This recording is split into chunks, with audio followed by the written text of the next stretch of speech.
Welcome to the video, Arm Wrestling fans. Today's guest is Chan Shaw. How are you doing, brother? I'm doing good. I'm doing good. Thanks for having me on, Pradeep. In January, I would say I got the chance to at least talk with 10, 15 different high-level arm wrestlers for the first time, all because Yeah, of YouTube. yeah. It's crazy that YouTube can bring everyone and connect everyone so easily. Yeah, it's a blessing.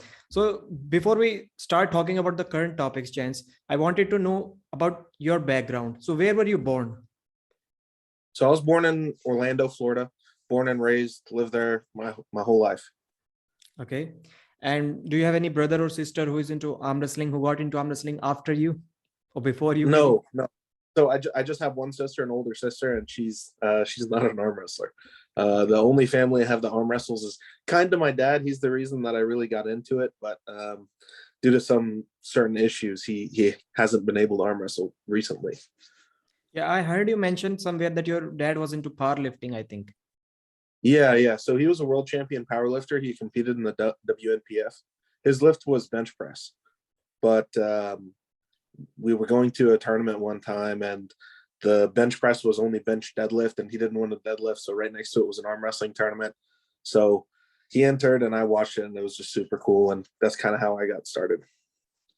Guys, before we start talking about other topics, please subscribe to Chan Shaw's channel. Link will be in the description. So Chance, I heard recently, actually, I got to know that from Devon Ladd. Devon in one of his videos said that Chan Shaw left his job. That is like really good, really crazy. He said that he was not able to do that until he was 40. So tell us something about that. Why did you leave your job?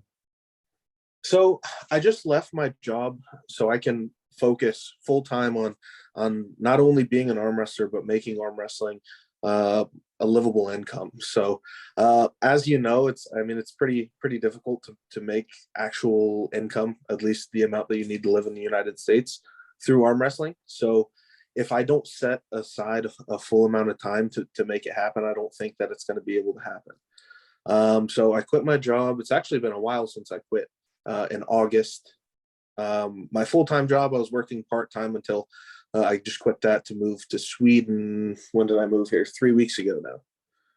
So as of 3 weeks ago, no part-time job, just full-time arm wrestling, training, social media. That's basically all I'm doing. So what was the main reason for that? Was the main reason to focus on growing your own social media brand, or was the focus to train more, to get more time to train for arm wrestling? It's a combination of both. I think I can probably do one or the other with a full-time job, but to do both with a full-time job is just it's tough. I'm not saying it's not doable, but maybe just not for me. And this is the exact same thing that I've told many people. Like for most of the people, it is possible to do two things at a time: job plus arm wrestling training, or job plus YouTube, like I'm doing. But to do all three, job plus YouTube plus arm wrestling training, that gets really crazy. Some guys can do it, like right now, your future opponent that we are going to talk about, Todd Hutchings, is doing that right now, job plus training plus YouTube. So hats off to him. But it is really difficult for most of us. Yeah, it really is, especially if you want a high quality video. Not all of us are Devon. We can't just like pull out our phones and record it and get 400,000 subscribers, right? We have to put in a bit more effort. So yeah, hats off to Todd Hutchings for doing it, but it's not something I can do. Yeah, since you were talking about 400,000 subscribers, did you notice that Nawaz Sharif, who was the boy who lifts Larry Wheels weights, he's an assistant to Larry Wheels, he's got like 250,000 subscribers. One of his videos of him arm wrestling with that girl went viral, and it is at like 102 million views right now. Yeah, I saw that. I follow Sharif. It's insane. Yeah. Like what a viral video. It's pretty rare to have a viral video like that on YouTube. Definitely. So I heard you mention somewhere that your girlfriend is helping you with all the editing, filming, and she cooks food for you. And these are the things where, whenever I hear anybody mention something like that, I immediately show that clip to my wife. So that I can get some of that as well. So tell us something about that. How big of an influence she's having in your arm wrestling career? Maggie is a huge supporter of me. She's like my number one supporter. I mean, you hit the nail on the head. She films everything, so any of the content you see was filmed by her, more than likely. I want to say 95% of the content is filmed by her. She helps with editing, like 70% of the time. Most of the editing is done through her. Sometimes I'll have to edit too. She cooks for me. She meal preps for me. She brings me all my supplements. I mean, she does everything and anything I could ask her to do. And on top of that, she travels around with me, supporting me, going to all my arm wrestling events, and just making it easy for me to have arm wrestling as my priority when she's, behind me. So yeah, I couldn't ask for a better partner. Right. But I've noticed one thing about your YouTube channel, Chance. You were posting more actually when you were having a job, and right now you're posting less content. So why is that? Yeah, so I had some stuff going on that I don't really want to touch on too much, that I took a step back from social media back in August. No, I guess it would have been September, October, November, during that time period. And then I'm just starting to upload more since I've been in Sweden, and like the last 3 weeks, I think I've uploaded like 12 videos or something. So I'm trying to stay on top of it now, that I don't really have any distractions. But there was some personal stuff going on, but no job and no distractions. I'm just in Sweden training, arm wrestling, and making YouTube content. That's it. At first, I thought that you're on a vacation or something, but then I saw your interview on Uncle John's show with Todd Hutchings. You said something like, I'm in a different country to train for arm wrestling. I think that's what you said. So what's the main reason? Was that a vacation or arm wrestling training, or both? So it's definitely like 50-50, but it kind of it doubles for me. So the main purpose is for me to come here and get stronger. But I get to live with one of my best friends, Emil Ekstrom, who I met at the WAF World Championships, and he stays on top of me, making sure like we're not missing any gym time, we're not missing any table time, like everything is perfect. And once we get everything done, and I get my editing done and everything like that, well, now we're in another country. I'm used to Florida, sand, warm. Now I'm in Sweden, it's cold, there's snow. So, there it is a bit of a vacation, but really the main purpose is just to train. Now for Maggie, it's more of a vacation, right? She's not too worried about training. Yeah, definitely deserved. And is that the cost of living I wanted to talk about? Is that more in Sweden compared to Florida? Like, yeah, are you having to So, spend more here? well, luckily I don't have to pay to live anywhere because I'm living with my buddy. So as far as that goes, obviously the cost is lower because I don't have to pay rent or mortgage or anything like that. Food is pretty much the same priced as in the US. Gas is way more expensive. So a lot of people are like, hey, can you come to my city? Can you come to my city? Like in Sweden, and like I'd love to, but a round trip in gas is going to be like $200. And when I don't really have any income, it's hard to swing, a $200 trip. But overall, I would say it's similar price. Okay, Yeah. so that's good to know. No, actually, that's not good to know that gas is so expensive. So let's start. Let's start about the main topics, like the drama that people love the most. So obviously, you're aware of the situation, and I even made a video about it with Artem. Have you watched that podcast? I watched like the first 15 minutes. I think it was like 18 minutes or something. I didn't have a chance to watch the whole thing. But yeah, I got the gist of it. So for the viewers, in short, what happened is that Derek Smith defeated Tim Bresnan and Chan Shaw. Are you the only one who doing the rankings, or there are a lot of people in the Hook rankings? No, so there was originally there was like 9 of us, and now I think there's like 6 of us.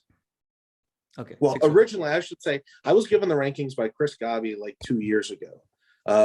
And it's the In the Hook rankings have been going on for like a decade, and people will do it and then they'll get tired of doing it and then they'll pass it off to someone else who's willing to do it, and so on and so forth. And after I was doing it for like 6 months, someone had the idea that I should get a committee together, and I was like, yeah, that's great, because then it seems like it takes the bias out of it. So then I put a committee of people together. I don't know if everyone cares that I say who's in it, so I'm not going to, but it's all high level athletes from North America that are on the committee. So I definitely would say I have the most influence to a certain degree, because not everyone weighs in on every topic. Like if I put a poll out, like, hey, should we make this change? If there's 6 of us, it might get like 2 votes. So like I kind of just have to make a decision sometimes. But there is a committee for any major moves. Yeah, that kind of answers my question. My next question was, why do you have to take all the heat, you alone? So you kind of answered Yeah. that you have most influence in that.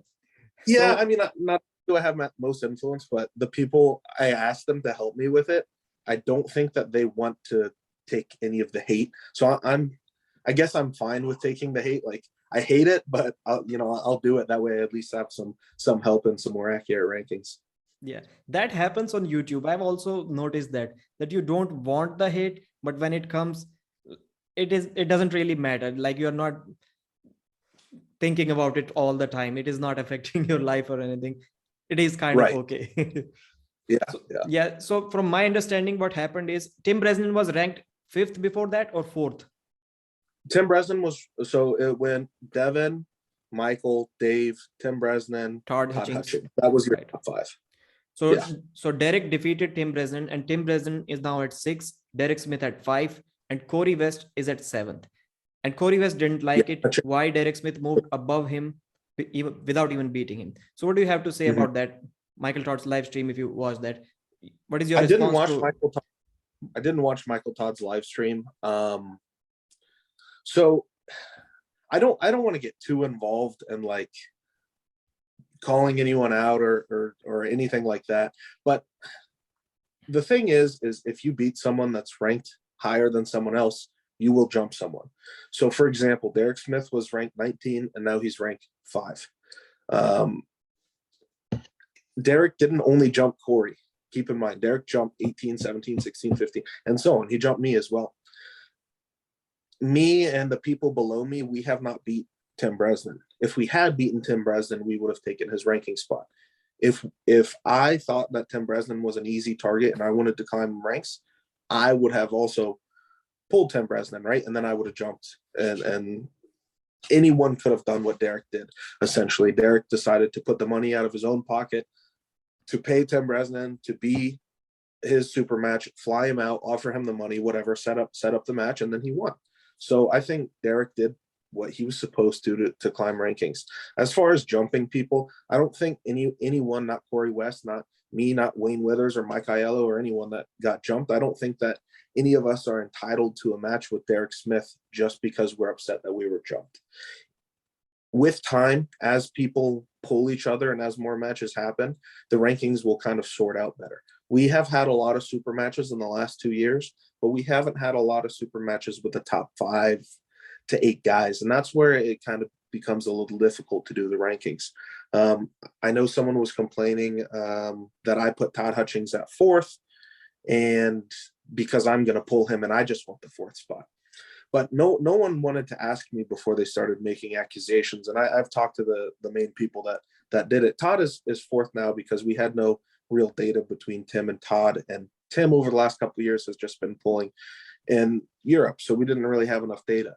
So what happens if I beat Todd Hutchings? Well, Todd Hutchings is going to drop and I'm going to drop or just plug in above him. So I won't be jumping Derek Smith. I didn't do it just to jump Derek Smith and Corey and not have to pull them. It just felt a bit more accurate. We know that Todd Hutchings is capable of beating Corey West. West, yeah. Tim Bresnan also. Todd Hutchings has beaten Tim Bresnan before. Yeah, one time, like 2 or 3 years, maybe even longer. Yeah, so it's hard, but with the data that we have, we just felt that was the best move. And things will work themselves out. I'm sure Corey's nice and fired up, and now him and Derek will end up having a match eventually, and it'll get sorted out. Yeah, and I read some of the comments under my videos, and there was one sensible comment. That guy mentioned that if Derek Smith pulls and loses to Corey West, that doesn't do him any good. It is a lose-lose situation, beating a guy who's ranked lower than him. And if you have to lose, why not lose to the top guy, like he was trying to go against Dave Chappie? That kind of made sense to me. But I know that everyone gets to make their own choices on decisions. But if you had to advise Derek Smith whether he should pull Corey West or not, what would you do? So if I'm Derek's manager, the number one thing that I'm looking at is, well, number one, Derek is the hottest guy from North America right now. Like everyone wants to pull him, right? Who is giving him the best offer? As far as I know, his offer to pull Corey is for little to no money. And I know that he can get offers to pull Dave Chafee for money, like getting paid. So why, if I'm Derek, why do I take no money to pull someone under me rather than take money to pull someone over me? So if I'm Derek's manager, I'm taking the best offer, which is a balance between climbing rank and getting paid. So I'm taking Dave Chafee. Okay, that makes sense. And I want to go back to the rankings point, Chance. Why not point-based system? In a point-based system where you have to gather points, would a 19th ranked guy jump immediately to 5th if he beats the 5th guy? No, so point rank system would be awesome, like ELO, something like they have in tennis and chess. That would be great. But what it requires is that every single promoter across the US enters all of the data, all of the brackets, all of the turnout from every single tournament into a database. And that database already exists. I'm pretty sure it's like armwrestlingrankings.com or something. But no promoters are taking the extra time to enter the data in. So until that happens, we can't really have a point-based system. I would love it because then, well, I don't have to take any hate or do anything. It's pretty easy. You just arm wrestle and you climb ranking, and it takes out the bias if there is any, right? But the fact is no promoters are going to enter the data. And for me to already skim through the brackets each and every week, I'm spending like hundreds of hours on rankings for nothing, just to get hate on. So imagine if I had to take all the data myself and plug it in. It's kind of unrealistic. Okay. So let's finally talk about your upcoming match against Sandris Sedis and Todd Hutchings. So what do you have planned for Sandris on February 12th? What do I have planned for him? Well, I'm bringing the best version of myself. I have never sat down, taken all distractions away and been able to focus 100% on arm wrestling and on training and getting stronger in the gym. So I'm bringing to Sandris the best possible version of myself. And I feel very, very confident. I'm stronger than I've ever been. On the table, I feel very fluid. I don't really have any nagging injuries. In the past I have. So everything feels really connected and complete. So if Sandris is going to beat me, I'll be really impressed, knowing the form that I'm in. I can't really bring anything more to the table than I'm already bringing. I'm really excited, and I think I have a good idea of how the match is going to go.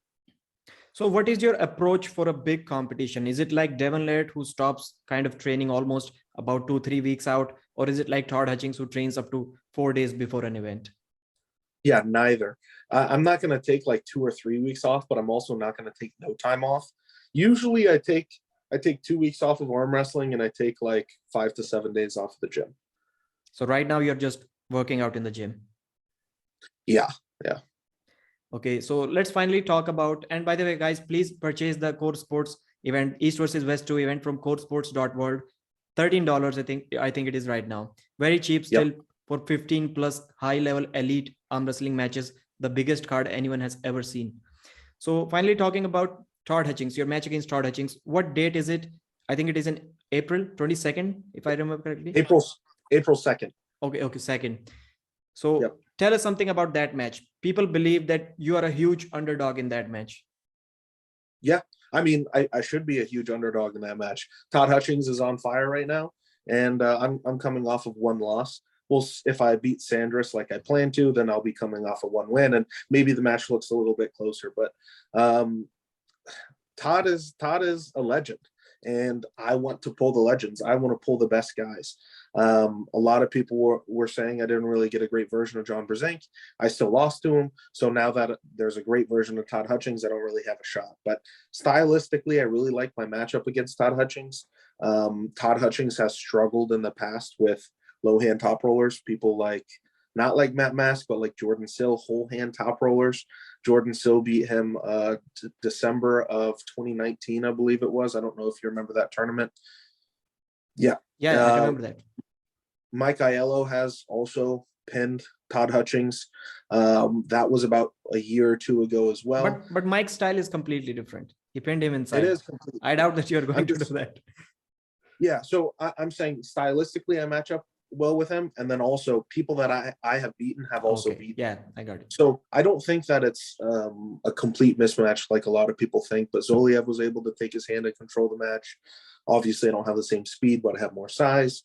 I think that there's a couple lanes for me to win that match, and I'm going to bring everything that I have to the table to make it happen. So I won't lie, Chance, I read exactly about 5 comments, all saying the same things, that you lost to Ryan Bowen lost to Lachlan Adair, and Lachlan Adair lost to Todd Hutchings. So how are you going to beat Todd Hutchings? And I kind of already know your answer to that, but I still want you to tell our viewers, what do you think about that comment? I mean, with arm wrestling math, like anybody can basically beat Levon. Like if you can connect enough steps, like you've beaten Levon and Denis Plankov and everyone else, right? Because someone's always beat someone that's beat someone that's beat someone over the course of years and years. So yeah, I don't know.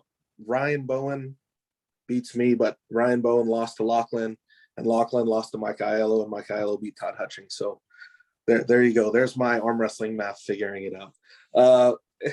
Arm wrestling math is just silly, especially when there's more than a couple months spread. And the match with Ryan happened a little over 2 years ago, I think. So yeah, I'm I'm not too worried about that arm wrestling math. Yeah, it is the first time I heard about Steve Pettis. I think it is the name of the promoter. So would you like to give a little shout out to them? Yeah, I mean, Steve Pettis, the first time I went to his Michigan State event was last year. That was June 5th. I was supposed to pull Ron Bath in a super match. He canceled a few days before, so I booked a ticket to Michigan. Michigan State's is, in my opinion, the best state tournament in North America. And that's someone coming from Florida, so I have no bias here. Steve has an awesome venue. He gives away amazing rewards. There's always lots of arm wrestlers there, really good deep classes, and they have a wide variety of classes. It's like 143s all the way up to 242s and then super. So there's a lot of different classes. He has masters, women's, kids. He really has a class for everyone, and he puts on a really high quality production. I'm also excited that he hired a production company to do the pay-per-view. We're not going to have a phone live stream for the pay-per-view in Michigan States. So that's going to be really, really nice as well. Okay, Chance, finally, my favorite question that from now on, I want to ask every arm wrestling guest that I have on my show. What pisses you off about arm wrestling or arm wrestlers in general? The thing that pisses me off the most about arm wrestlers or arm wrestling in general has to probably be entitlement. Everyone feels entitled to something. Like, oh, I'm entitled to a match, or I'm entitled to the win, or blah, blah, blah. Like, drop the entitlement. Just go out there, get stronger, and win. Stop. The other thing is stop blaming things out of your control for losing. Like, oh, the ref didn't like me, or the pads were too close, or blah, blah, blah. Like, get stronger. If you are stronger, you would have won. That's it. Those are my 2 things. All right, man. Before we end this interview, I saw that on Matt Rhodes' channel, I think all the guests that he has on his channel, he asked them to say for once that please subscribe to my channel. So can you say that so that I can use it in my next clips? Please subscribe to Arm Wrestling News or something like that. A little outro. What's up, guys? Okay, here. What's up, guys? Please subscribe to Arm Wrestling News. Thanks. Great to have you, Chance. Yeah. Hope we can make it a weekly thing, and it'll be nice. Yeah, absolutely. Anytime. Thanks, brother.